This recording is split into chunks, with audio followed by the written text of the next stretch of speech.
اور اللہ کے رسول صلی اللہ تعالیٰ علیہ وسلم کو بشر کہنے کا حکم ہوا، آپ فرما دیں لوگوں سے کہ میں بھی بشر ہوں۔ بشر کا مطلب ہوتا ہے انسان، میں بھی بشر ہوں، آپ بھی بشر ہیں، حضور صلی اللہ تعالیٰ علیہ وسلم بھی بشر ہیں۔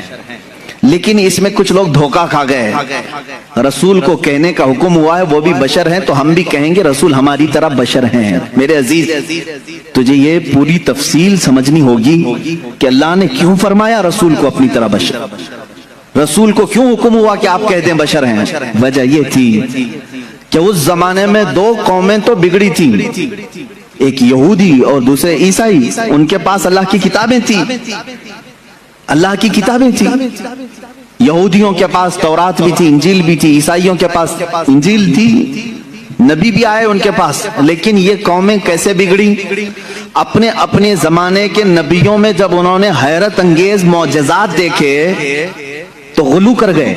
غلو کا مطلب ہوتا ہے اور کر دینا، کسی کے مرتبے کو بڑھا کر کے۔ حضرت عزیر علیہ السلام ایک نبی ہیں، اللہ نے ان پر نیند طاری کر دی، وہ 100 سال تک سوتے رہے۔ قرآن پاک میں اللہ نے اس کا تذکرہ بیان فرمایا ہے، 3 پارے میں ہے، سورہ بقرہ ہی میں ہے۔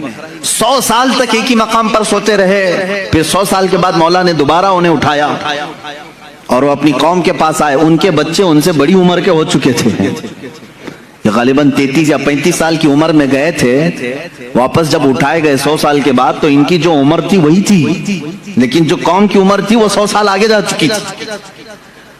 اب اس معجزے کو دیکھ کر کے کئی لوگ ششدر رہ گئے، کیا کوئی 100 سال کے بعد دوبارہ اٹھ سکتا ہے؟ کوئی موت کے بعد دوبارہ آ سکتا ہے؟ تو ان لوگوں نے کیا کہنا شروع کیا، ایسا حیرت انگیز کام ہم نے آج تک دیکھا نہیں تھا، اگر عزیر کے ساتھ ایسا ہوتا ہے تو یہ اللہ کا بیٹا ضرور ہوگا۔ وقالت الیہود عزیر ابن اللہ، تو یہودیوں نے کہا عزیر اللہ کا بیٹا ہے، تو انہوں نے کہاں تک بڑھا دیا، اللہ کا بیٹا کہہ دیا۔ اب ادھر آئیں عیسیٰ علیہ السلام۔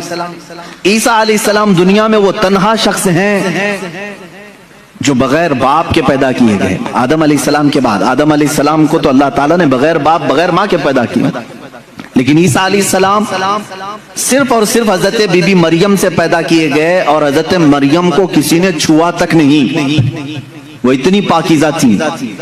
جبرائیل امین علیہ السلام نے پھونک ماری اور وہ حملہ ہو گئی، اس حمل سے حضرت عیسیٰ علیہ السلام پیدا ہوئے، اور عیسیٰ علیہ السلام کا لقب بھی ہے روح اللہ۔